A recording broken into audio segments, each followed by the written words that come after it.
Hello बच्चों। तो मैं अभिलाष सिंह स्वागत करता हूं आपका इस चाणक्य वाले गुरुजी चैनल में। तो हम लोग पिछले लेक्चर में पढ़ रहे थे क्लास 11 फिजिक्स, और फिजिक्स में हमारा टॉपिक चल रहा था एरर एनालिसिस। तो हम लोग अपने टॉपिक पर आते हैं।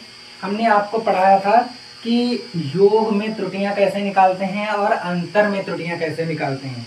आज हम देखेंगे कि अगर हमारे पास कोई दो राशियां किस गुणे में दे रखे हो तो उसकी त्रुटि कैसे निकालेंगे, और इसी तरह से अगर भाग में हो तो उसके लिए त्रुटि कैसे निकालेंगे। तो ध्यान से देखते हैं। अगर हमारे पास एक ऐसी राशि है z, जो कि हमारी दो भौतिक राशियों a और b के गुणनफल के बराबर है, तो मान लेते हैं कि a में मापी गई माप a plus minus delta a और b में मापी गई माप b plus minus delta b है। अच्छा, आप यहाँ ध्यान से देखें, ये जहाँ ये डेल्टा a और डेल्टा b हमारी क्या है, निरपेक्ष त्रुटियां हैं। और अगर हम मान लें कि z में निरपेक्ष त्रुटि क्या है, डेल्टा z, तब हम ध्यान से देखें कि z plus minus delta z, ये इसमें z में निरपेक्ष त्रुटि है तो ये इनके गुणनफल के बराबर आ जाएगा। अब यहाँ पर क्या हो जाएगा, z plus minus delta z, और इसका हम मल्टीप्लाई करा दें तो क्या हो जाएगा, ए बी हो जाएगा, प्लस माइनस ए डेल्टा बी हो जाएगा, प्लस माइनस बी डेल्टा ए हो जाएगा, और plus minus delta A into delta B हो जाएगा। अब यहाँ पर ध्यान से देखिए, अगर मैं इन दोनों में क्या कर दूं, ए बी, यहाँ पर ध्यान से देखें ए बी है तो ए बी की जगह मैं जेड लिख सकता हूँ, तो ये हो गया Z plus minus delta Z equal to Z plus minus delta A delta B plus minus B delta A plus minus delta A into delta B. यहाँ से आप देख सकते हैं कि जेड दोनों ओर हम कैंसिल कर सकते हैं, तो डेल्टा जेड की वैल्यू क्या आ गई, A delta B plus minus B delta A plus minus delta A into delta B. अच्छा, अब हम पूरी इक्वेशन को ए बी से डिवाइड कर दें। ए बी से अगर हम डिवाइड कर देते हैं तो ध्यान से देखें, ए बी से डिवाइड कर दीजिए तो यहाँ से क्या हो जाएगा हमारा, ए बी की जगह क्या मैं जेड लिख सकता हूँ, बिल्कुल लिख सकता हूँ। तो ये मैं यहाँ पर रख किए दे रहा हूँ, यहाँ पर लिख रहा हूँ, ध्यान से देखिएगा, ये ए बी की जगह मैं जेड लिख सकता हूँ यहाँ से।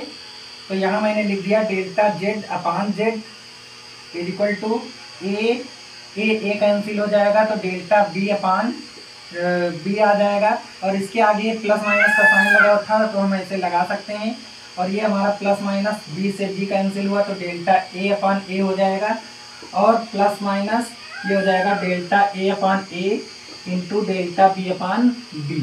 अच्छा, ध्यान से देखें, ये जो डेल्टा ए और डेल्टा बी हैं ये हमारी बहुत ही छोटी सी वैल्यू है। डेल्टा का मतलब होता है बहुत सूक्ष्म वैल्यू। बहुत सूक्ष्म वैल्यू लिखनी होती है तो हम डेल्टा लगा लेते हैं उसके साथ। तो जब सूक्ष्म वैल्यू जैसे 0.5 हो, आप देखें 0.5 हो, इसका 0.5 से ही मल्टीप्लाई करा दें तो क्या हो जाएगा 0.25, यानी इनसे भी छोटी हो गई। तो जितनी छोटी वैल्यूज हैं जब इनका मल्टीप्लाई होगा तो ये और छोटी हो जाएगी, तो इस पार्ट को हम छोड़ देंगे, बहुत सूक्ष्म वैल्यू होने के कारण इसको छोड़ देंगे। अब यहाँ से हम देखें तो ये क्या हो जाएगा, जेड के मापन में जो त्रुटि है, भिन्नात्मक त्रुटि है, उसे हम क्या कह सकते हैं, प्लस माइनस बाहर ले लें अगर तो ये हो जाएगा delta A upon A plus delta B upon B. तो यहाँ से हमें क्या पता चला कि हम दोनों त्रुटियों को ही ऐड कर देंगे, यानी ए में भिन्नात्मक त्रुटि और बी में भिन्नात्मक त्रुटि। तो दोनों की भिन्नात्मक त्रुटियों को हम क्या कर देंगे, जोड़ देंगे, हमारी जेड में भिन्नात्मक त्रुटि निकल आएगी। अगर हमें इसी तरह प्रतिशत त्रुटि निकालनी हो तो प्रतिशत त्रुटि निकालने के लिए delta Z upon Z into 100 कर लेंगे, तो ये हमारी क्या निकल आएगी, टोटल प्रतिशत त्रुटि निकल आएगी। इसी तरह delta A upon A into 100 कर लेंगे, फिर प्लस है delta B upon B into 100 कर लेंगे, तो ये हमारा क्या हो गया, प्रतिशत त्रुटि हो गई। अगर जेड के मापन में हम प्रतिशत त्रुटि निकालें और वो गुणनफल में थी तो ऐसे ही निकल आएगी, ए के मापन में और बी के मापन में प्रतिशत त्रुटियों का योग निकाल लेंगे तो हमारे जेड के मापन में प्रतिशत त्रुटि निकल आएगी।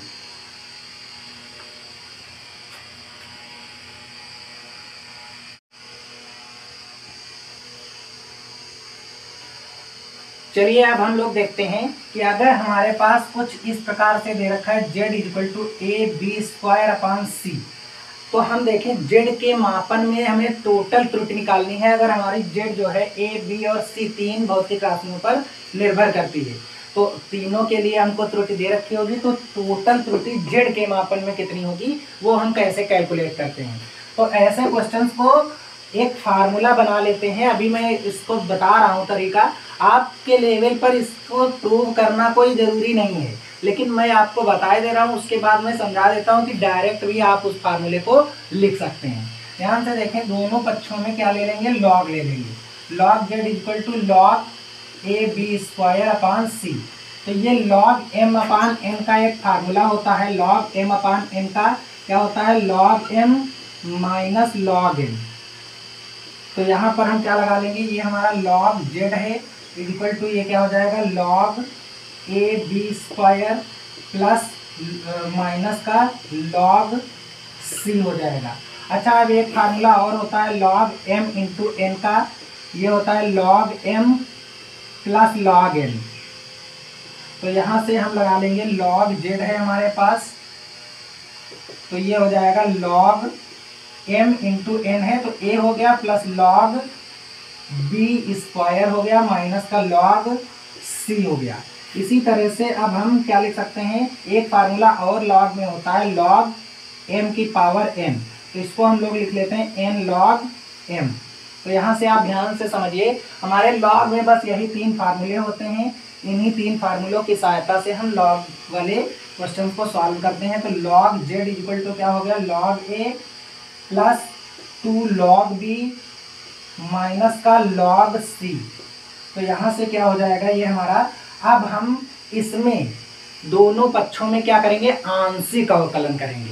एक चीज होती है आंशिक अवकलन, बच्चों इसको आगे आप लोग अच्छे से पढ़ेंगे। मैं यहाँ पर बता दे रहा हूँ कि आंशिक अवकलन कैसे होता है। जैसे लॉग x है तो इसका हो जाता है डेल्टा x अपान x। आंशिक अवकलन लॉग x का क्या हो जाता है, डेल्टा x अपान x। तो इस तरह से यहाँ पर हम कर लेंगे।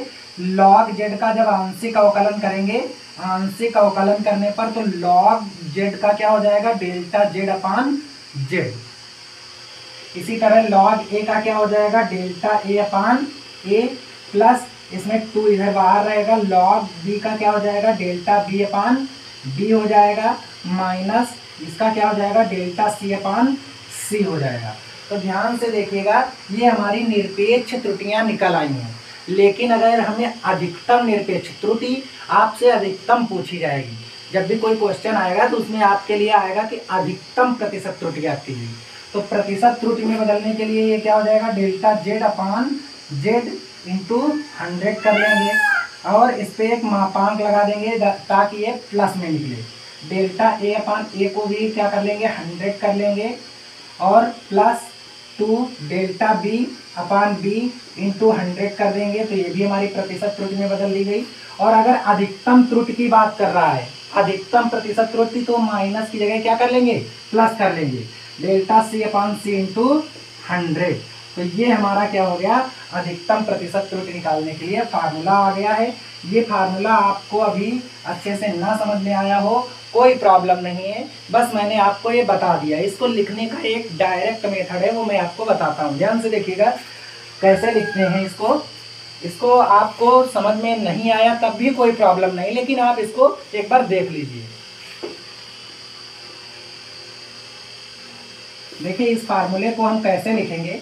इस फार्मूले को हम इस तरह से लिखते हैं, अगर हमारे पास z है तो इसको डेल्टा z अपान z इंटू 100 लिख लेते हैं।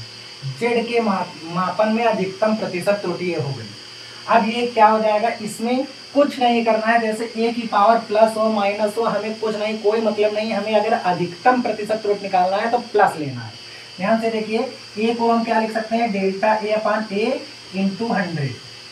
उसके बाद कोई दिक्कत नहीं, प्लस लगाना है। अब b का स्क्वायर है तो ये जो घात है उसको आगे लिख लो बस। अब डेल्टा b अपान b इंटू 100। इसी तरह से अगर हमारे पास ये c है, c की पावर अगर आप देखेंगे तो ऊपर जाके -1 हो रहा है, लेकिन हमें अधिकतम प्रतिशत त्रुटि लिखनी है तो प्लस लगाना है, डेल्टा c अपान c इंटू 100।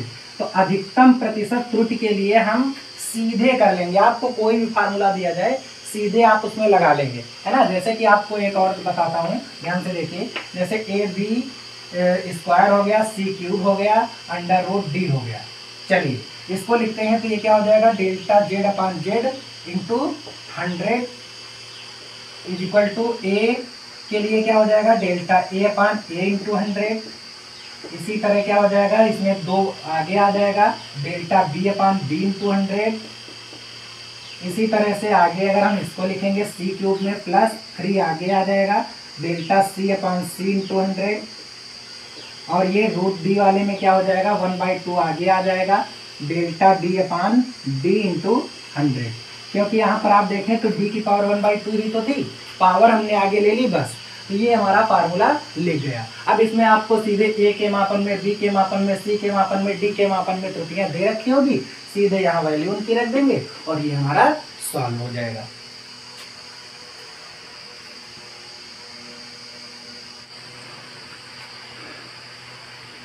तो आपको ये एक क्वेश्चन दिखाई दे रहा है।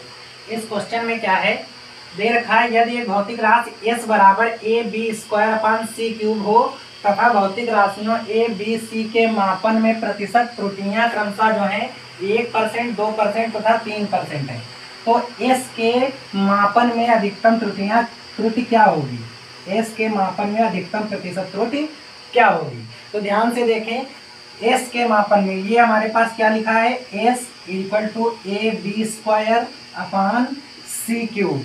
मार्कर दूसरा ले लेता हूँ, ये देखिए क्या है, s equal to A B square upon C cube. तो s के मापन में संभावित प्रतिशत त्रुटि क्या हो जाएगी, डेल्टा s अपान s इंटू 100। इसी तरह a के मापन में delta a upon a into 100 हो जाएगा। इसी तरह से मैंने आपको बताया है कि इसकी पावर जो 2 है वो क्या हो जाएगी, डेल्टा आगे आ जाएगी और delta B upon B into 100 हो जाएगा। अधिकतम प्रतिशत त्रुटि है तो यहाँ से क्या हो जाएगी, 3 आगे आ जाएगी। अगर आपसे न्यूनतम पूछता या कम से कम त्रुटि पूछता तो ये 3 माइनस का आता, क्योंकि नीचे है ऊपर जाएगा पावर प्लस की हो जाएगी माइनस की, तो माइनस में आता तब माइनस ही रख लेते। लेकिन अधिकतम प्रतिशत त्रुटि की बात कर रहा है तो हम प्लस में लेंगे 3 डेल्टा सी अपान सी इंटू 100। अब ध्यान से देखो, ए के मापन में त्रुटि कितनी दे रखी थी, 1% प्लस 2 इंटू बी के मापन में कितनी परसेंट थी, 2% थी, प्लस 3 इंटू सी के मापन में क्या था, 3% थी। तो ये क्या हो गया 1 प्लस ये क्या हो गया 4 और प्लस 9, यानी ये क्या हो गया 9 4 13 1 14% की टोटल संभावित प्रतिशत त्रुटि एस के मापन में हो जाएगी। तो आशा करते हैं ये आपको समझ में आया होगा। चलिए देखते हैं दूसरा क्वेश्चन कैसे लगेगा, तब तक के लिए आप इस क्वेश्चन का स्क्रीनशॉट ले सकते हैं।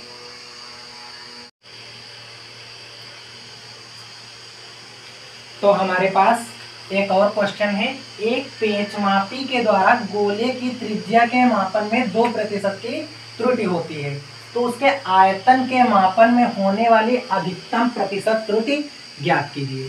तो यहाँ पर ध्यान से देखें, अगर हम एक पेचमापी की सहायता से, एक पेचमापी तो आप जानते होंगे, नहीं जानते होंगे तो कभी जब आप अपने स्कूल की लैब में जाएंगे तो आपको एक पेचमापी यानी स्क्रू गेज दिखाया जाएगा। तो स्क्रू गेज क्या होता है, ऐसे बना होता है जे के आकार का, इस तरह से ऐसे न्यू बना होता है और उसके अंदर क्या होता है, पेंच लगा होता है पीछे, पेंच से आगे उसको हम गोले को फंसा लेते हैं, फिर उसका मेन स्केल और तो पेचमापी की स्केल की सहायता से हम उसका व्यास ज्ञात करते हैं। तो उसकी सहायता से उसके व्यास के मापने में यानी उसकी त्रिज्या के मापने में कितने % की त्रुटि हो रही है, 2% की त्रुटि हो रही है। तो अब हम क्या कर रहे हैं, हमको निकालना है उसके आयतन के मापन में कितने प्रतिशत की त्रुटि होगी। तो ध्यान से देखिए, आयतन के मापन में अगर गोले का आयतन क्या होगा, v बराबर 4/3 पाई r क्यूब, यही तो होगा आयतन। अच्छा ध्यान से देखें तो ये चीज हमारी एक कांस्टेंट है और कांस्टेंट के मापन में कोई त्रुटि नहीं होती, क्योंकि मैं कांस्टेंट की जगह तो कांस्टेंट ही रखने वाला हूँ। तो हमें केवल मतलब रह गया है v = r क्यूब से। तो इसमें अधिकतम प्रतिशत त्रुटि क्या हो जाएगी, डेल्टा v अपान v इंटू 100। इसको आप समझ रहे होंगे, इसको इसी तरह से लिख लेंगे 3 डेल्टा r अपान r इंटू 100।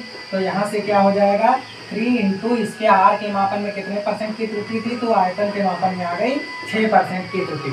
तो हमारी समस्या आपको ये वीडियो अच्छे से समझ में आया होगा। मिलते हैं फिर नेक्स्ट वीडियो में।